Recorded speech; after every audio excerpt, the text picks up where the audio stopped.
तर वाशिष्ठी नदीने आता इशारा पातळी ओलांडलेली आहे। एनडीआरएफच्या टीम 9 ठिकाणी तैनात आहेत। नागरिकांना सतर्क राहण्याचे आदेश आता देण्यात आलेले आहेत।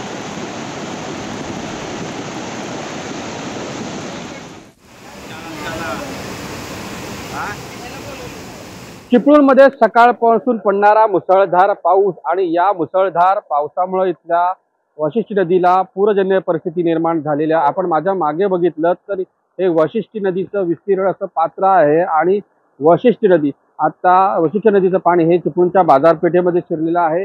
2021चा पूर हा चिपळूणवासियांच्या अद्यापही डोळ्यांसमोर आहे आणि तशीच परिस्थिती काहीशी निर्माण होते का अशी भीती इथल्या व्यापाऱ्यांची निर्माण झालेली आहे। आपण सध्या उभ्यात या बाजारपेठेमध्ये आपल्यासोबत काही व्यापारी आहेत। तर 2021 ला मोठा पूर आला होता, त्याचीच परिस्थिती निर्माण होते का की भीती वाटते का काय? आता 1 तासात हे पाणी आता आलेलं आहे। ही परिस्थिती झाली, पाऊस वाढला तर तीच परिस्थिती व्हायची।